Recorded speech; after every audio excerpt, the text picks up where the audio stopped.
باریکیوں سے روشنی کی طرف آپ کا رہبر نور علم میڈیا لائک اور سبسکرائب کیجیے۔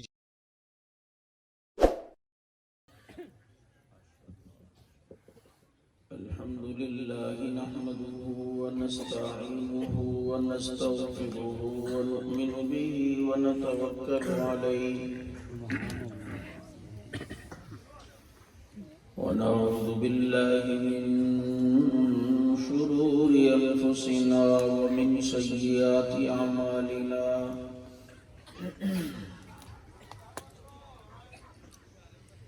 من يهدي الله فلا مضل له ومن يضلله فلا هادي له ونشهد أن لا إله إلا الله وحده لا شريك له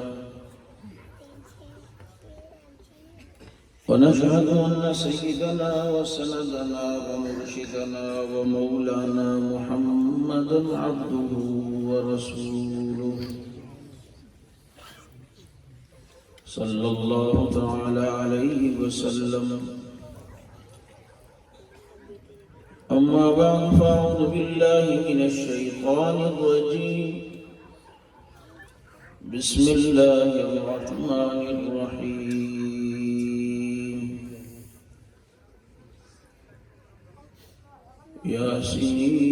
ياسين والقرآن الحكيم إنك لمن المرسلين على صراط مستقيم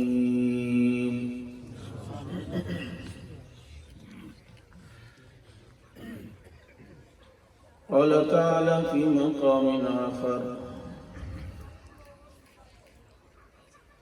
وللآخرة خير لك من الأولى قال النبي صلى الله عليه وسلم إنما بعثت معلما يا رب صل وسلم دائما أبدا على حبيبك خير الخلق كلهم هو الحبيب الذي ترجى شفاعته لكل هول من الأهوال مقتحم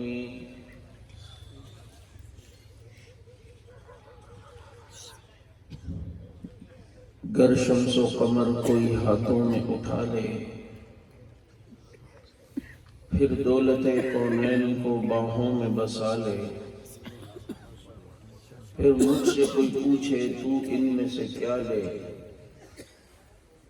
نالین محمد کو آنکھوں سے لگا لے اور جسے صدیق کی صداقت کا اعتراف نہیں وہ لاکھ سجدے کرے یہ گناہ معاف نہیں دلوں میں بغض ابو بکر اور بدن پر حج کا لباس یہ تیرے نصیب کے چکر ہیں طواف نہیں کتنا بلند مقام ہے پایا صدیق نے بستر نبی کے ساتھ لگایا صدیق نے اور مجھ میں اور تیرے دشمن میں یہ فرق ہے اے عمر میں تیرے نام پہ مرتا ہوں وہ تیرے نام سے مرتا ہے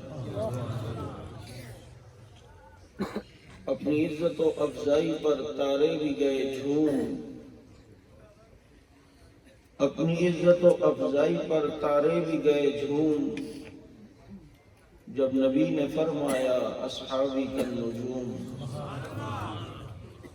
اور یہ سچ ہے کہ خطرہ اغیار بہت ہے پر کیا کریں صحابہ سے پیار بہت ہے درود پاک واجب الاحترام معزز علماء کرام گرامی قدر سامعین عزیز ساتھیوں محترم دوستوں اور معزز بزرگوں کافی دیر سے آپ حضرات شاید یہاں تشریف فرما ہیں دیہاتی لوگوں کے لیے تو اس وقت سحری کا ٹائم ہے اور کراچی والوں کے لیے بھی عصر کا ٹائم ہے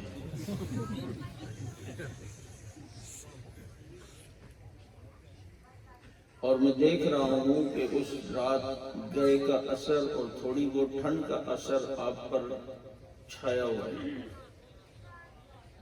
کیونکہ فرض کفایہ ادا کرتے ہوئے چند ایک سبحان اللہ بول رہے ہیں، چاہے وہ اسٹیج سے ہوں چاہے وہ سامنے بیٹھے ہوں، تاکہ وہ سب کی طرف سے ادا ہو جائے۔ لیکن وہ نماز جنازہ میں فرض کفایہ ادا ہوتا ہے،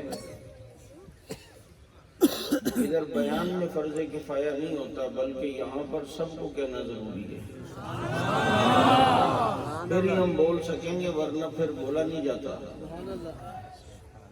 کیونکہ آپ کئی ساتھی میرے مزاج کو جانتے ہیں کہ ہمارے سامنے کوئی بولتا ہے تو پھر تھوڑی بہت بات کرتے ہیں، اور اگر خاموش رہیں گے تو پھر یہ شہر خاموشہ کا منظر، یہ چیز مناسب نہیں ہے۔ میرا تعلق اس جماعت سے ہے کہ جن لوگوں کو خاموش کرا کے قبروں میں اتارا گیا تو ان کے قبروں کی مٹی کی خوشبو بھی بولی،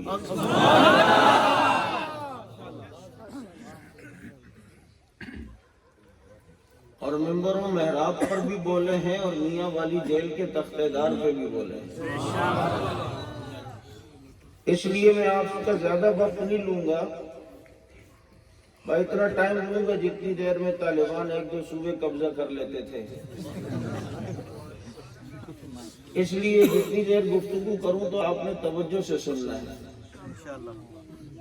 اگرچہ اسپیکر بھی مزاج کا نہیں ہے، پتہ نہیں اس میں ایکو زیادہ ہے یا کیا ہے، اور مجھے ہر وقت یہ ڈر لگ رہا ہے کہ یہ چونکہ سلوپ میں رکھا ہوا ہے تو ایسا نہ ہو کہ اسپیکر کو تھوڑی دیر میں جھولا کھانے کا دل کرے اور وہ قیام سے رکوع کے بجائے ڈائریکٹ سجدے میں نہ چلا جائے۔ لیکن چلو، نشیب و فراز تو ہماری جماعت کا حصہ ہے، تو اسپیکر کا حصہ بن گیا تو کیا ہو گیا۔ آس پاس آوازیں بھی آ رہی ہیں بھونکنے کی، تو اس لیے بھونکنے والوں کی ٹینشن نہیں لینی، جن کا کام وہ ہے وہ کریں گے، ہمارا کام جو ہے وہ ہم کریں گے۔ دیکھو، میں شروع میں چیک کرتا ہوں کہ کس نوعیت کا مجمع ہے، زو مانا باتیں سمجھتا ہے نہیں سمجھتا ہے، کہ نرسری کے سوالات کرنے ہیں یا میٹرک کے کرنے ہیں۔ تو اگر آپ کچھ چیز سمجھتے ہیں تو اس کا اظہار ضرور کیجیے گا۔ تو میں کہہ رہا ہوں ادھر ادھر سے آوازیں آ رہی ہیں، لیکن ہم نے ان کی پرواہ نہیں کرنی، اور ہو سکتا ہے ایک طرف سے آ رہی ہو اور میں بولنے لگوں تو اور طرف سے بھی آنا شروع ہو جائے، لیکن ہم نے یہ کہنا ہے کہ کوئی جل رہے تے جلے میں جلاواں گا، میں تے رتبے صحابہ دے سناواں گا۔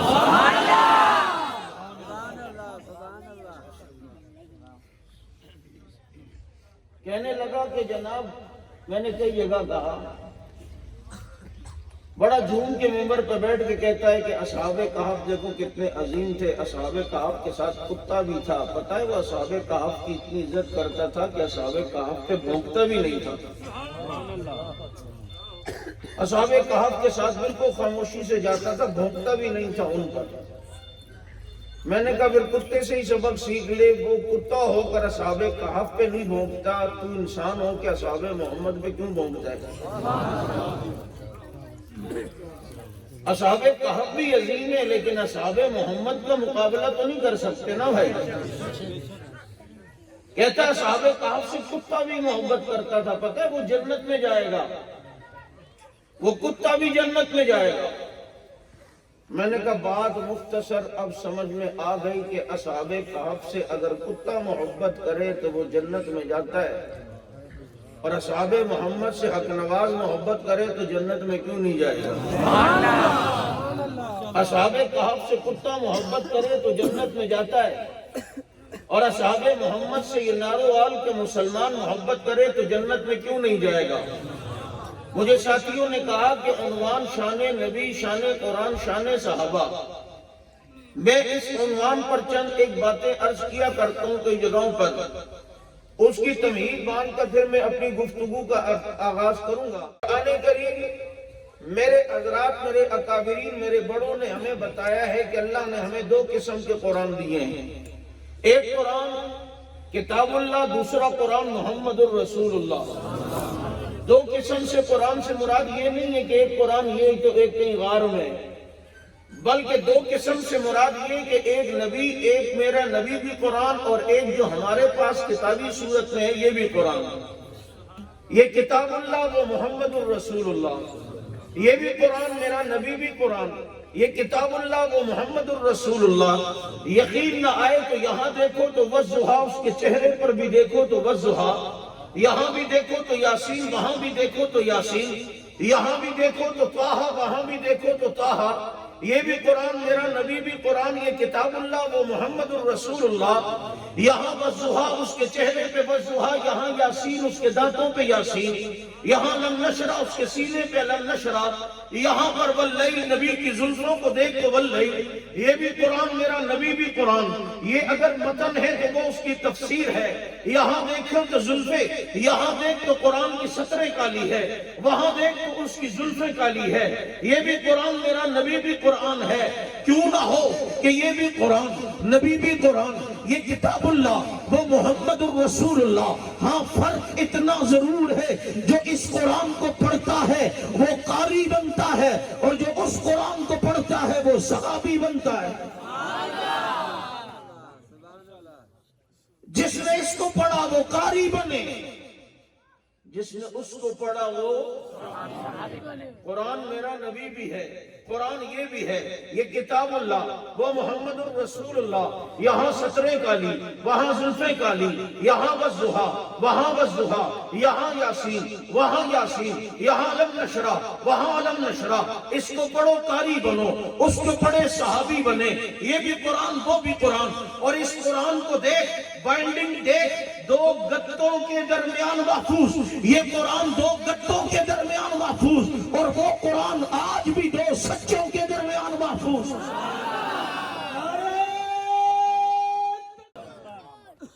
یہ قرآن دو، وہ قرآن دو سچوں کے درمیان محفوظ۔ اس قرآن کریم کی صورتیں ہیں، آیتیں ہیں، اس قرآن کریم کے پارے ہیں۔ یہ پہلا پارا، یہ دوسرا پارا، تیسرا پارا، چوتھا پارا، پانچواں پارا، الی آخرہ 30 پارے۔ اور یہ قرآن تعارف کرواتا ہے اپنے پاروں سے، اور وہ قرآن تعارف کرواتا ہے اپنے یاروں سے۔ اس نے تعارف کروایا اپنے، اس نے تعارف کروایا اپنے یاروں سے۔ ربا اس قرآن کریم کے پارے ہیں، ان کے پاروں میں تو رکوع سجود بھی ہے۔ پہلا رکوع، دوسرا رکوع، تیسرا رکوع، پھر سجدہ بھی آ جاتا ہے۔ ربا اس قرآن کے پاروں میں رکوع سجود بھی، اس قرآن کے یاروں میں فرمایا تراہم رکعن سجدا۔ نبی کے یاروں کو دیکھو گے کوئی رکوع میں ہے تو کوئی سجدے میں ہے۔ یہ قرآن بھی، میرا نبی بھی قرآن۔ میں اس عنوان کو زیادہ تفصیل میں نہیں لیتا، ورنہ تفصیلی گفتگو بھی اس پہ کرتا ہوں۔ صرف اتنا بتلانا چاہتا ہوں، یہ بھی قرآن ہے، میرا نبی بھی قرآن ہے، یہ کتاب اللہ ہے، وہ محمد الرسول اللہ ہے۔ یہ دو گتوں کے درمیان محفوظ ہے، وہ دو سچوں کے درمیان محفوظ ہے۔ پھر اس قرآن کی رحل بھی ہوتی ہے، تپائی بھی ہوتی ہے۔ جس رحل پر رکھ کر تم اس قرآن کو پڑھتے ہو، ربا میرا نبی بھی تو قرآن ہے، پھر اس کی رحل، اس کی رحل دیکھنی ہو لکڑی کی صورت میں مسجد میں دیکھو، اور اس قرآن کی رحل دیکھنی ہو تو غار میں صدیق کی گود دیکھو۔ غار میں صدیق کی گود دیکھ لو، جس نے اپنے پیغمبر کو 3 دن اپنی جھولی میں سلایا ہے۔ 3 دن جھولی میں سلایا۔ رب نے کہا صدیق احسان جھکا دوں گا، تو نے 3 دن میرے محبوب کو اپنی جھولی میں سلایا، میں قیامت کی صبح تک تجھے اس کے قدموں میں سلا دوں گا۔ اور پھر سلایا یا نہیں سلایا؟ اور آج تک سو رہا ہے، قیامت کی صبح تک سوتا رہے گا۔ کوئی ماں کا لال اسے وہاں سے نہیں نکال سکتا۔ آج جو محنت ہو رہی ہے، اس لیے ہو رہی ہے ایران کی کہ وہاں پر ہم نے قبضہ کرنا اور ان دونوں کو نبی کے پاس سے نکالنا ہے۔ میں نے کہا یہ ہو ہی نہیں سکتا، کیونکہ میرا نبی سچا، نبی کی پیشن گوئی بھی سچی، میرا نبی جو بولتا ہے رب پورا کر کے دکھاتا ہے۔ ایک دفعہ نبی مسجد نبوی میں آئے تو ایک طرف ابو بکر تھے، ایک طرف عمر تھے۔ نبی نے فرمایا لوگو تم ہمیں اس طرح دیکھ رہے ہو، قیامت میں بھی میں اسی طرح اٹھوں گا کہ میرے ایک طرف ابو بکر ہوگا، ایک طرف عمر ہوگا۔ اب جب نبی نے پیشن گوئی کر دی تو قیامت تک یہ نبی کے ساتھ ہیں یا نہیں؟ اور سو کہاں رہے ہیں؟ جنت کے ٹکڑے میں۔ کہاں؟ جنت کے اس ٹکڑے میں جہاں 70,000 فرشتے روزانہ صلاۃ و سلام پڑھتے ہیں۔ جنت کا وہ ٹکڑا جہاں میرے نبی محو آرام ہیں، جنت کا وہ ٹکڑا جہاں میرے نبی حضرات شیخین کے ساتھ سو رہے ہیں، نبی کے روزے میں موجود ہیں۔ میں کہا کرتا ہوں آج کہتا ہے کہ ابو بکر عمر ٹھیک نہیں، میں نے کہا نعوذ باللہ یہ ٹھیک نہیں تو پھر ٹھیک کون ہے؟ یہ تو خراب ہو ہی نہیں سکتے، یہ تو بالکل صحیح رہیں گے، یہ تو کبھی بھی خراب ہو ہی نہیں سکتے۔ کہتا ہے کیسے؟ میں نے کہا دیکھ بادشاہ نے خواب دیکھا، خواب دیکھ کر سمجھ میں تعبیر نہیں آئی، معبروں سے تعبیر پوچھی لیکن کسی کو بات سمجھ نہیں آئی۔ ایک ادھر ملازم اور خادم تھا بادشاہ کا، اس نے کہا جیل میں قیدی ہے اس سے تعبیر پوچھ کے آتا ہوں۔ تعبیر پوچھ کے آئے تو جیل میں حضرت یوسف علیہ السلام نے خواب کی تعبیر بتائی کہ بادشاہ کے خواب کی تعبیر یہ ہے کہ 7 سال خوب فراوانی ہوگی، بارش ہوگی، خوب گندم اگے گی، 7 سال کے بعد قحط آئے گا، 7 سال کے بعد فراوانی نہیں رہے گی بلکہ قحط کی ہوا چلے گی۔ اب جب بادشاہ کو خواب پتہ چلا، تعبیر اپنی پتہ چلی، انہیں رہا کیا، اپنے دربار میں عہدہ دیا۔ حضرت یوسف علیہ السلام سے بادشاہ نے پوچھا یوسف مجھے ایک بات بتاؤ، کہا کہ تم نے کہا کہ 7 سال خوب فراوانی ہوگی تو 7 سال میں خوب گندم کو کاشت کرو، گندم کو خوب اگاؤ تاکہ باپ کے 7 سالوں میں کام آئے۔ تو یوسف یہ 7 سال میں گندم خراب نہیں ہوگی، 7 سال میں گندم کو کچھ نہیں ہوگا؟ حضرت یوسف نے فرمایا اس کا حل بھی میرے پاس ہے۔ کہا کیا حل ہے؟ کہا گندم کو خوشے میں رہنے دو، جب تک گندم خوشے میں رہے گندم تر و تازہ رہتی ہے، گندم خراب نہیں ہوتی، گندم کو کچھ بھی نہیں ہوتا۔ میں نے کہا اچھا گندم خوشے میں ہو تو وہ ٹھیک رہتی ہے اور ہمدم نبی کے روزے میں ہو تو وہ ٹھیک کیوں نہ رہے؟ گندم خوشے میں ہو تر و تازہ رہتی ہے، ہمدم نبی کے روزے میں ہو قیامت کی صبح تک تر و تازہ رہیں گے، قیامت کی صبح تک تر و تازہ۔ اور جادو وہ جو سر چڑھ کے بولے، جادو وہ جو کیونکہ یہ کیا کہتے ہیں غار سے آئے گا نعوذ باللہ ان دونوں کو میتوں کو نکالے گا۔ میں نے کہا یہ تو کسی کا باپ بھی نہیں کر سکتا، لیکن اتنا تو بھی مان گیا ہے کہ 14 صدیاں بیت گئی ہیں، ابو بکر عمر کا جسم آج بھی سلامت ہے۔ زمین میں بھی نہیں ہوتی، زمن میں لا نہیں ہوتا، محمد کے صحابہ کا کفن میں لا نہیں ہوتا۔ نبی کے ساتھ سوئے ہیں، قیامت تک سوتے رہیں گے، اور انشاءاللہ نبی کے ساتھ قیامت میں اٹھیں گے۔ یہ قرآن 2 گتوں کے درمیان محفوظ اور وہ قرآن 2 سچوں کے درمیان محفوظ۔ پھر اس قرآن کا غلاف بھی ہوتا ہے، لباس بھی ہوتا ہے۔ اس قرآن کا لباس کون ہے؟ اور میں ہن لباس لکم وانتم لباس لہن، اے نبی تیری بیویاں تیرا لباس ہیں، عائشہ لباس پیغمبر، ختیجہ لباس پیغمبر، حفصہ لباس پیغمبر، ام حبیبہ لباس پیغمبر۔ جس نے اس قرآن کا لباس دیکھنا ہو کپڑے کی صورت میں دیکھے، جس نے اس قرآن کا لباس دیکھنا ہو صدیق کی بیٹی کو دیکھے۔ سبحان اللہ، سبحان اللہ۔ یہ میرے نبی کی شان، کہ ان کی دامن میں جو آیا، ان کے قریب جو آیا، اللہ نے انہیں کتنی عظمتوں سے نوازا ہے، اللہ نے انہیں کتنی بلندیوں سے نوازا ہے۔ اور وجہ کیا ہے کہ اس کی وجہ صرف محفل مصطفیٰ ہے، مجلس مصطفیٰ ہے، نبی کی محفل میں آنا ہے، نبی کی مجلس میں ایمان کے ساتھ بیٹھنا ہے۔ اور یہ کمال بھی میرے نبی کا ہے کہ کس طریقے سے ایک ادنا انسان جو نبی کی محفل میں آ کر ایمان لاتا ہے، خدا نے اسے نبی کی نگاہ کی برکت سے رضی اللہ عنہم ورضوا عنہ بنا دیا، اسے اولئک حزب اللہ بنا دیا، اسے اولئک هم الراشدون بنا دیا۔ اسی کو تو شاعر نے کہا ہے کہ نگاہ نبی میں وہ تاثیر دیکھی، بدلتی ہزاروں کی تقدیر دیکھی۔ یہ مصطفیٰ کی عظمت، جن کو اللہ نے قرآن دیا، قرآن جیسی عظیم کتاب، آج ساری دنیا میں قرآن کریم ایک ہی طرح پڑھا جا رہا ہے۔ یار اس کا ایکو تھوڑا سا بند کر دو، اس کی اصل والی آواز نکالو، مجھے ذرا تکلیف نہ ہو۔ یہ پتہ نہیں ان کو مجھے پریشانی ہو رہی ہے کہ سمجھ میں بھی آ رہا ہے یا نہیں۔ تو آ رہا ہے تو کچھ بولو تو صحیح، مجھے کیا پتہ چل رہا ہے؟ یہ بلوانا جو ہے نا اللہ کی سنت ہے۔ بیان میں کہ عالم ارواح میں اللہ نے ساری روحوں سے بلوانے کے انداز میں نہیں پوچھا تھا الستو بربکم، کیا میں تمہارا رب نہیں ہوں؟ تو سب نے کہا قالوا بلی وربنا۔ اس لیے بلوایا تھا کہ بولنے سے بات یاد رہتی ہے اور ہمیں پتہ چل رہا ہوتا ہے کہ مجمع کو سمجھ آ رہی ہے۔ اور اگر سمجھ نہیں آ رہی ہوتی نا، پھر ہم پتہ کیا کرتے ہیں، جھنگ والی ٹرین کو ریمنڈ کی طرف موڑ دیتے ہیں، کیونکہ دونوں مرکز ہمارے ہیں، دونوں مرکز۔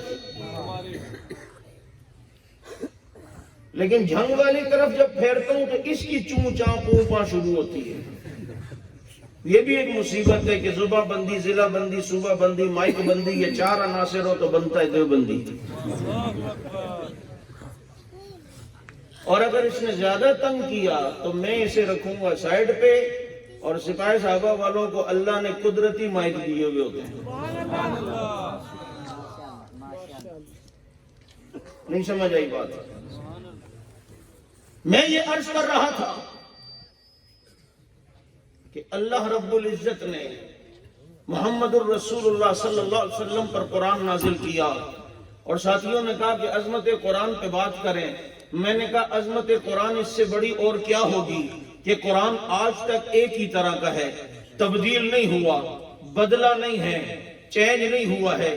عیسائیوں کی کتابیں بدل چکی ہیں، یہودیوں کی کتابیں بدل چکی ہیں۔ آج دیکھیں کہ بائبل عیسائیوں کی کتاب ہے، لیکن ہندوستان کی بائبل الگ ہے، پاکستان کی بائبل الگ ہے، ویٹیکن روم کی بائبل الگ ہے، فرانس والے عیسائیوں کی بائبل انجیل الگ ہے۔ ہر ایک کی الگ الگ ملک میں کئی بائبلیں ہیں، کئی انجیلیں تحریف شدہ، لیکن پوری دنیا میں قرآن کریم ایک ہی طرح پڑھا جاتا ہے۔ پوری دنیا میں قرآن کریم ایک ہی طرح ہے، الحمد سے بالناس تک قرآن کریم ایک ہی سننے میں آتا ہے، مشرق سے مغرب سے، شمال سے جنوب سے، اور ساری دنیا سے حافظ قرآن کو جمع کرو اور ان حفاظ کو کہو کہ قرآن پڑھو، الحمد سے بالناس تک سب ایک ہی طرح کا قرآن سنائیں گے، اس میں کوئی تبدیلی نہیں آئے گی، اس میں کوئی چینجنگ نہیں آئے گی۔ دیکھو افریقہ کے بھی حافظ ہیں، عرب کے بھی حافظ ہیں، عجم کے بھی حافظ ہیں، پاکستان کے بھی حافظ ہیں، ہندوستان کے بھی حافظ ہیں، امریکہ اور فرانس میں بھی حافظ ہیں۔ پوری دنیا میں قرآن کریم ایک ہی طرح پڑھا جاتا ہے، اس میں تبدیلی نہیں ہے۔ ذرا توجہ کرنا، یہ قرآن کی عظمت کی دلیل ہے، لیکن عظمت کی دلیل قرآن کی تو ہے، لیکن کسی ایک طبقے کی بھی یہ عظمت کی دلیل ہے یا نہیں؟ آپ کہیں گے وہ کون؟ میں نے کہا میں یہاں سے 4 آدمیوں کو ابھی اٹھاؤں اور ایک کو کہوں کہ یار میرا یہ پیغام ناروال میں فلاں کو دے دینا، دوسرے سے کہوں کہ میرا یہ پیغام لاہور میں فلاں کو دے دینا،